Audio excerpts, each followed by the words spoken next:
Hello everyone, good morning. Welcome back बच्चों। मैं आज आपके लिए ऐसी क्लास लेकर आई हूँ जहाँ से कम 10-15 क्वेश्चन आपके सही होंगे। और बहुत सारे रूल्स मैंने ऐड किए हैं और इन रूल्स को आप अगर फॉलो करेंगे तो आपके बहुत से क्वेश्चन सही होंगे। और ये हर कॉम्पिटेटिव एग्ज़ाम के लिए इम्पॉर्टेंट है, तो देख लीजिएगा।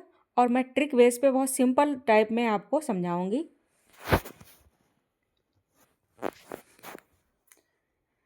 जैसे सब्जेक्ट वर्ब एग्रीमेंट में क्या होता है, अगर सिंगुलर सब्जेक्ट है तो सिंगुलर वर्ब, प्लूरल सब्जेक्ट है प्लूरल वर्ब। ठीक है, जैसे ही हैज़ अ कार, ये सब्जेक्ट भी सिंगुलर और वर्ब भी सिंगुलर। अगर यहाँ पे प्लूरल लगा दी तो ये गलत हो गया। ठीक। और इसमें ट्रैप क्या है, ट्रैप है ईच, एवरीवन ऑफ, समवन। इस तरह से अगर कोई भी वर्ड्स आपको दिखाई दें सेंटेंस में तो सिंगुलर वर्ब का ही यूज करें। ठीक। नंबर 2, ये पैरेलल वाला है। पैरेलल में क्या होता है, इसमें सेंटेंस जो होता है उसके सारे पार्ट्स जो हैं सेम होते हैं। उनमें अगर आपने चेंज किया तो वो गलत हो जाता है। जैसे ही likes reading to write and singing, यहाँ पर ये चेंज है तो इसलिए गलत हो गया। और ही likes reading, writing and singing, इस तरह से ये पैरेलल है तो ये सही हो गया। और ट्रैप क्या होता है, ट्रैप इसमें क्या एंड और व्हाट, इस तरह से सेंटेंस में होता है। बहुत सारे सेंटेंस दिखें आपको तो आप इसको, इसमें कितनी वर्ब्स आ गई हैं, रीडिंग, राइटिंग, सिंगिंग। ठीक, इस तरह से तो ये पैरेलल में चलता है, ये भी ध्यान देना है। नेक्स्ट है प्रोनाउन एंटीसीडेंट एग्रीमेंट। ये क्या है, pronoun number and gender antecedent के बारे में मैच करना होता है। इनमें क्या होता है, जैसे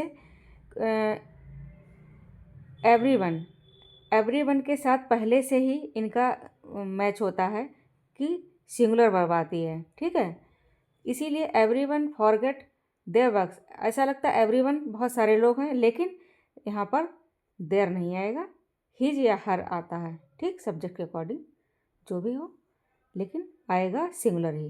ठीक, एवरीवन इज समबडी, तो इसमें सिंगुलर वर्ब का ही यूज होता है, ध्यान दीजिएगा। नेक्स्ट है टेंस की कंसिस्टेंसी। कैसे, एक सेंटेंस में अननेसेसरी टेंस चेंज नहीं होता है। ठीक है, कैसे, जो पहला हमारा टेंस लगा होता है नेक्स्ट में भी वही आएगा। यहाँ पर सेकेंड वर्ब की B2 लगा दी है और यहाँ पर ING लगा दी, ये नहीं होगा। कैसे, ही केम एंड सैट। ठीक है, इस तरह से हो जाएगा। और सिंस फॉर लगाओ तो परफेक्ट टेंस है। एडजेक्टिव में क्या है, एडजेक्टिव एंड एडवर्ब। वर्ब को मॉडिफाई कौन करता है, एडवर्ब करता है। और नाउन को मॉडिफाई कौन करता है, एडजेक्टिव करता है। हमेशा ध्यान देना, नाउन को एडजेक्टिव करता है और वर्ब को एडवर्ब करता है। जैसे सी सिंग्स ब्यूटीफुली।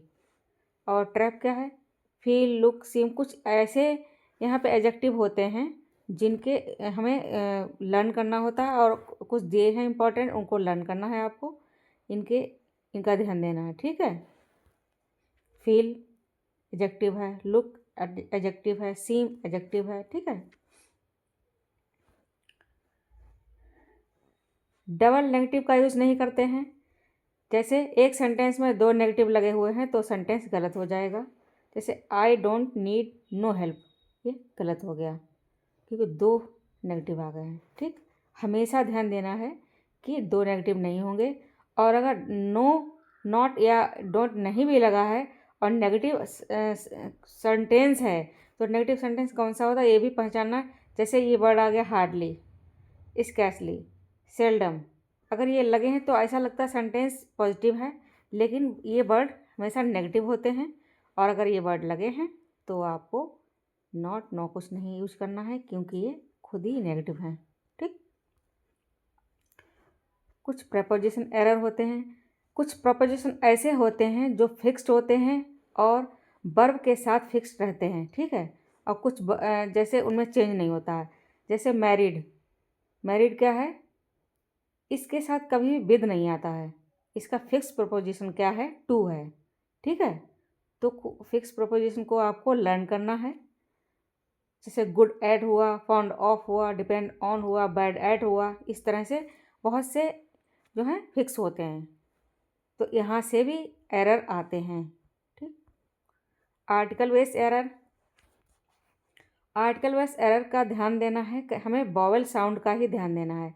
अगर वॉवेल साउंड आ रहा है तो एन लग जाएगा, कॉन्सोनेंट साउंड आ रहा ए आ गया। जैसे ही इज यूनिवर्सिटी स्टूडेंट, तो यू क्या है, वॉवेल शब्द है, लेकिन साउंड कैसे आ रहा, यू आ रहा है, कंसोनेंट का आ रहा है, तो ये ए लग जाएगा। नेक्स्ट है ट्रैप। ट्रैप क्या है, ऑनेस्ट, ओवर, इसमें क्या है, एच है, वॉवेल नहीं है, फिर भी हमें साउंड क्या दे रहा है, वॉवेल का, इसलिए एन आ गया। और कंपैरिजन एरर क्या है, इसमें सेम कैटेगरी हो, जैसे तो she is smarter than any student. Any student, any के कोई स्टूडेंट मतलब किसी दूसरे के साथ, ठीक है, वो किसी दूसरे, तो यहाँ पर अदर ज़रूर यूज हो जाएगा, एनी अदर। ठीक, कंपैरिजन किया गया है और एनी अगर आया है तो अदर ज़रूर यूज होगा। ठीक, देन प्लस एनी अदर, ये यहाँ पर याद रखना। और शॉर्ट अगर आपने इसके बना लिए नोट्स, तो एग्ज़ाम टाइम में बहुत आपके लिए बेनिफिशियल होंगे।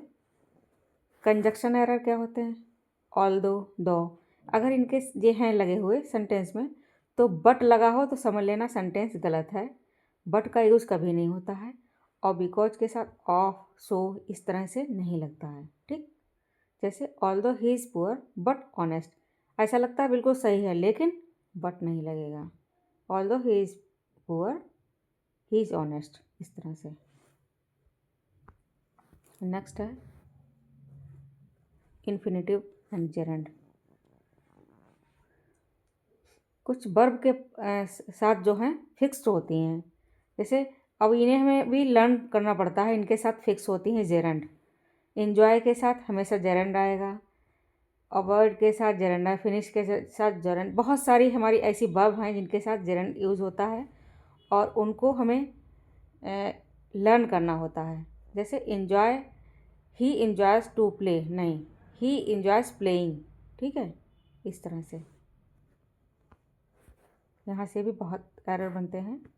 कंडीशनल एरर क्या है, इफ़ प्लस पास्ट है तो वुड हैव प्लस B3 होगा, अगर यहाँ प्रेजेंट है तो विल हो जाता है। इस तरह से कंडीशनल में भी ये चीज़ें हमें ध्यान देनी होती हैं। जैसे if he had worked hard he would पास, ऐसा लग रहा सही है, लेकिन नहीं, ये गलत है, क्योंकि ये पास लिखा है, पास्ट भी होना चाहिए यहाँ पे, और यहाँ पे हैव लगा होना चाहिए। ठीक, if he had work hard he would have past. ठीक, इस तरह से। और ये एरर डिटेक्शन ज़्यादातर यहाँ से ही आते हैं। जैसे प्रोनाउन को इस रिवीजन, इन आपको इन सबको रिवाइज करके अच्छे से शॉर्ट नोट बना के रखने हैं, तभी आपके एरर अच्छे सही होंगे, और बहुत सारे क्वेश्चन आपके सही होंगे अगर ये सब आते हैं।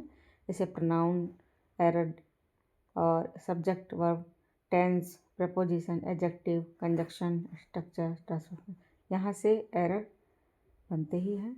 और मोस्टली एरर कहाँ से बनते हैं, मोस्टली वर्ब से होंगे, प्रपोज होगा, और प्रोनाउन में होंगे। नो एरर बहुत ही रेयरली ही आता है, ज़्यादातर बस यहीं से ज़्यादा, और ज़्यादातर वर्ब और प्रपोजिशन में बहुत ही ट्रैप करते हैं। और बच्चों ये हैं MCQs, PYQ, ये मैं कल करवाऊंगी, क्योंकि अगर मैं ये इनको करवाती हूँ 25 हैं ये, तो बहुत लॉन्ग वीडियो भी हो जाएगी और आप बोर हो जाएंगे। और कल मैं आपको करवाऊंगी, और आपको अपने आप को चेक भी करना है कि आपने ये रूल्स कितने अच्छे से आपने कैच किए हैं, और कितने आपके आंसर सही होते हैं।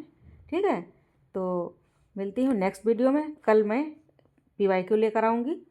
और थैंक्स फॉर वॉचिंग। वीडियो अगर अच्छी लगी हो तो लाइक एंड सब्सक्राइब कीजिए।